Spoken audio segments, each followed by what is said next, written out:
दोस्तों, चैनल में आपका हार्दिक स्वागत है। जय श्री हरि विष्णु जी जाए। महालक्ष्मी साल 2024 की पहली एकादशी सफला एकादशी 7 जनवरी 2024 के दिन शुरू होकर 8 जनवरी को खत्म होने वाली है। साल की पहली एकादशी के दिन किया गया उपाय साल भर पैसा बचाने के लिए काफी है।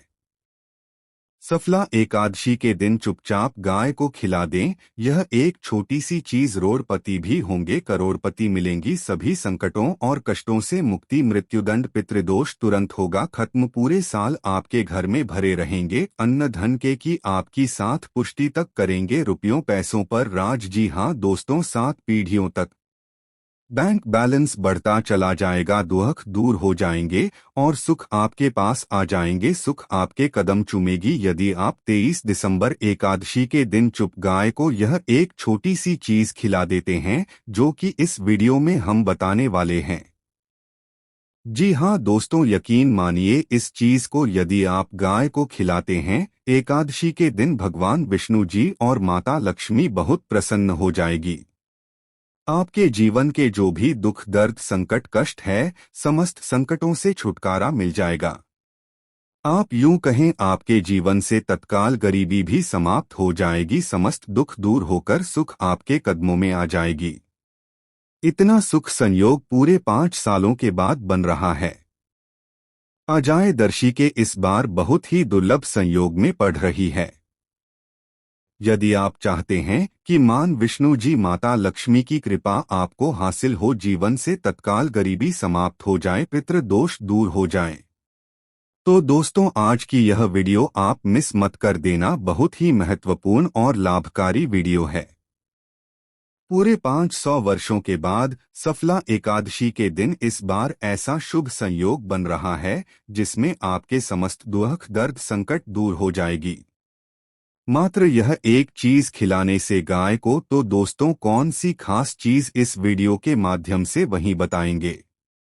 पूरा वीडियो देखना, बहुत ही महत्वपूर्ण वीडियो है, आपके लिए लाभकारी वीडियो है। क्या दोस्तों, वीडियो का सबसे तो आपसे रिक्वेस्ट करते हैं भगवान विष्णु जी और माता लक्ष्मी के सच्चे भक्त वीडियो को लाइक कर देना और सच्चे दिल से कमेंट बॉक्स में जय श्री विष्णु जाए महालक्ष्मी जाए गौ माता जरूर, जैसे आपकी समस्त मनोकामनाएं पूर्ण हो जाए। और ज्यादा से ज्यादा वीडियो को अपने दोस्तों में शेयर जरूर करना। दोस्तों आपको बताना चाहेंगे कि हिंदू धर्म में का बड़ा महत्व होता है। साल में कुल 24 एकादशी पड़ती है, यानी हर महीने एक आदर्श पड़ती है, प्राप्ति भी होती है और समस्त पापों से उनको मुक्ति मिल जाती है।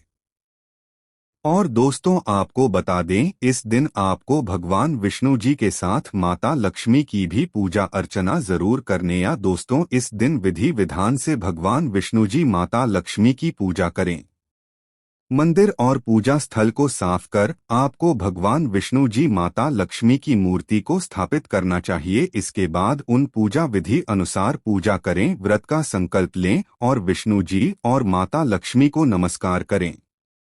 भगवान विष्णु माता लक्ष्मी की पूजा में आपको फूल, नारियल, सुपारी, फल, लौंग, अगरबत्ती भी, पंचामृत, भोग, तेल का दल और दाल चंद्र जरूर रखनी चाहिए। आपको पूजा करें और विधि विधान से भगवान विष्णु जी माता लक्ष्मी की आरती करें, व्रत कथा जरूर पढ़ें और अगले दिन व्रत का पारण जरूर करें।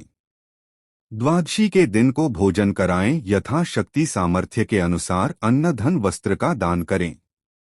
यदि आप ऐसा करते हैं तो भगवान विष्णु जी माता लक्ष्मी प्रसन्न होकर आपकी समस्त मनोकामना को पूर्ण कर देते हैं। और अब बात करें कि इससे जुड़े कौन कौन से उपाय आपको सफला एकादशी के दिन जरूर करनी चाहिए या कोई भी एकादशी जरूर करनी चाहिए जिससे समस्त दुख दर्द संकट दूर हो जाते हैं। 7 पीढ़ियों तक धन दौलत की कमी नहीं होती, बैंक बैलेंस में बढ़ता चला जाता है। समस्त दुख जो भी जीवन के दुख दर्द संकट दूर हो जाते हैं और सुख आपके कदमों में आ जाते हैं, सुख आपके पास आते हैं। चलिए शुरू करते हैं। कौन कौन से गाय से जुड़े उपाय। दोस्तों सनातन परंपरा में गाय, गंगा और गायत्री का बहुत ज्यादा धार्मिक महत्व है।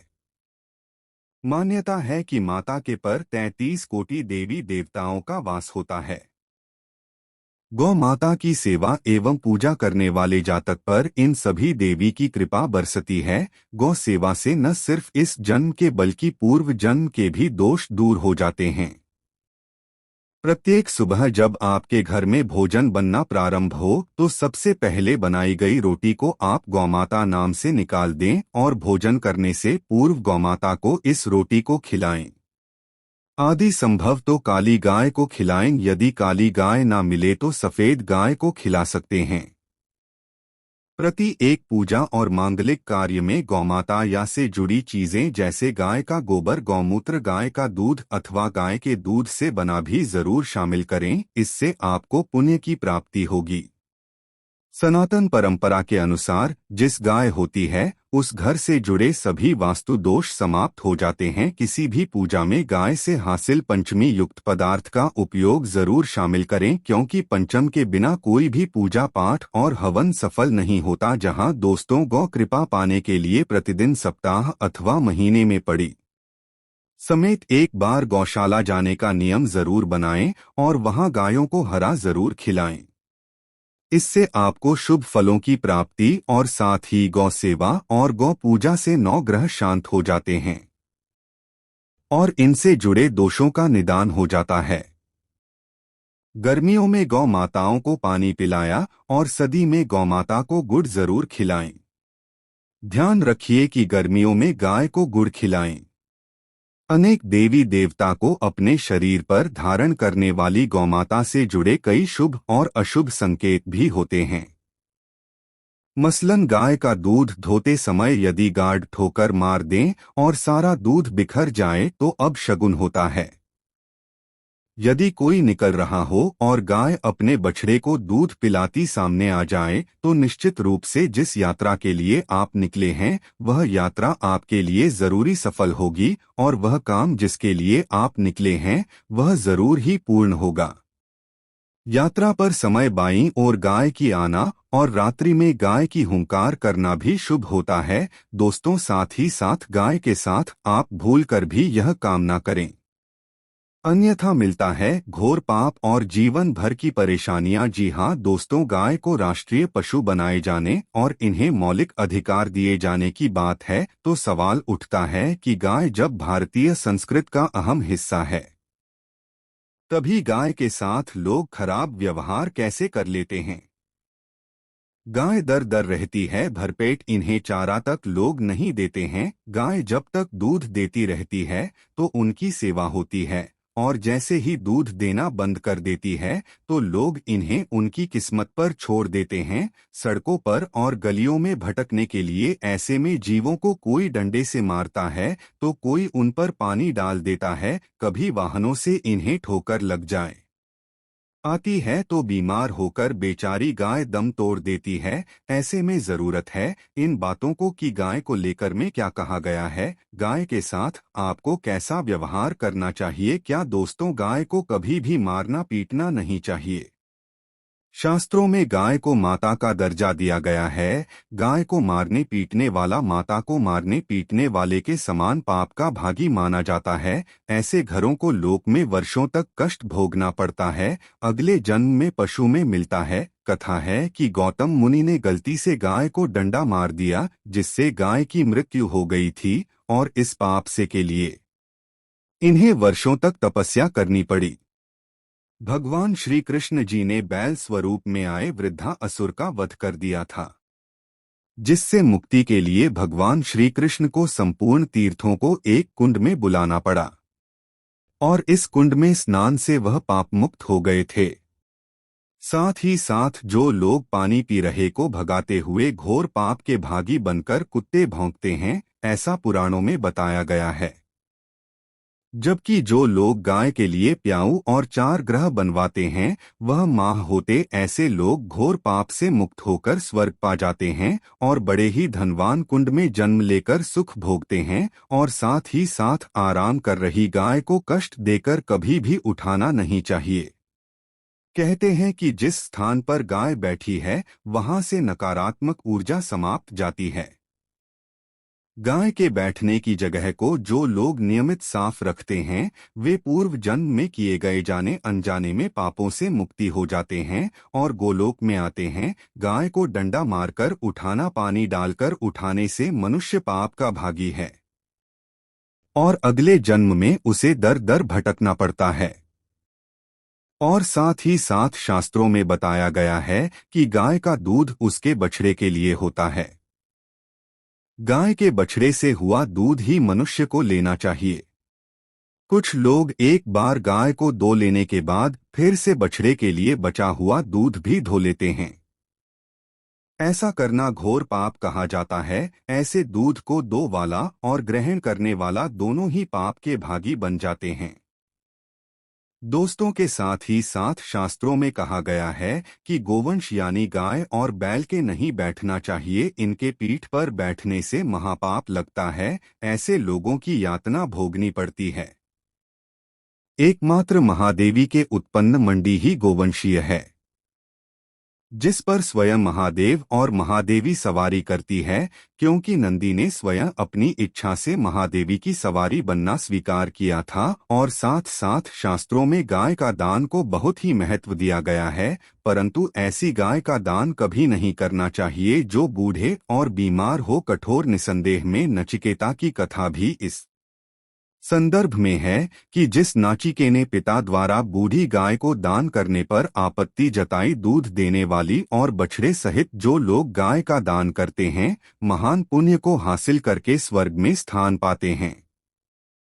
दोस्तों, साथ ही साथ सूर्य मंगल शुक्र की युति राहु से हो तो पितृ दोष होता है। यह भी मान्य है कि सूर्य का संबंध पिता से एवं मंगल का संबंध रक्त से होने के कारण सूर्य यदि शनि राहु या केतु के साथ स्थित हो या दृष्टि संबंधी हो तथा मंगल की युति राहु या केतु से तो दोष होता है, से जीवन संघर्षमय बन जाता है।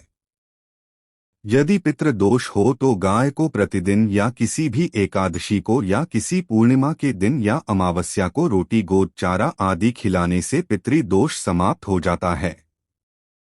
साथ ही साथ देसी गाय की पीठ पर जो का कोड़ को बढ़ होता है वह बृहस्पति गुरु है।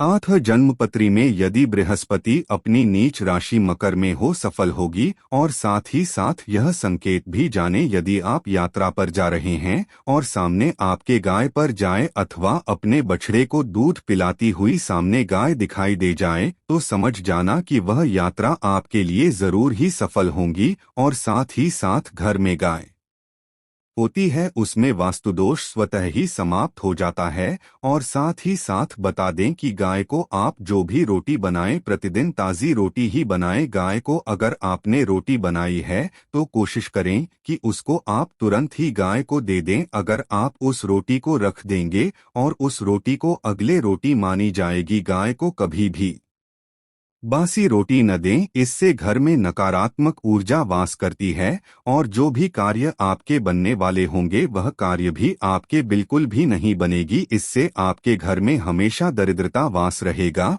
और आप भी कार्य को करेंगे उस कार्य में आपको हमेशा असफलता ही हाथ लगेगी। इसलिए कोशिश करें गाय को रोजाना ताज़ी बनाकर खिलाएं और रोटी को बिल्कुल न रखें।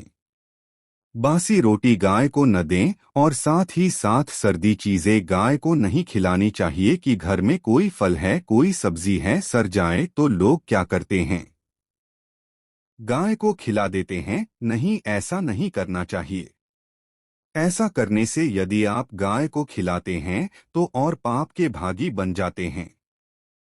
अब बिल्कुल भी सर्दी चीजें गाय को खिलाएं। और साथ आप आटे की 11 लोहिया बनाकर उनके ऊपर हल्दी लगाएं। इसके बाद उन 11 लोहिया को एक एक करके को खिलाएं।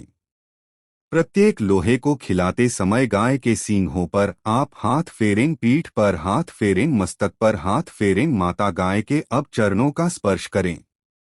जहां दोस्तों ऐसा करने से आपके समस्त कार्य बनने लगेंगे। जो का समय चल रहा है वह भी समाप्त होगा। आपके में खुशियां ही खुशियां होंगे। और एक बार आप 7 बार गाय की परिक्रमा कर लें तो आपके समस्त कार्य पूर्ण होंगे। साथ साथ आप गाय को जब भी रोटी दे रोटी पर या तो आप थोड़ी हल्दी लगा लें या थोड़ा गुड़ रख लें। अगर घुटना हो तो आप थोड़ा मुश्किल रख सकते हैं, थोड़ा घी रख सकते हैं। या दोस्तों, गाय को कभी भी सूखी रोटी न खिलाएं। सूखी का मतलब गाय को रोटी खिलाएं, उस पर कुछ ना कुछ रखकर खिलाएं। हेल्दी रख लें, मिश्री घी या जो भी रख लें।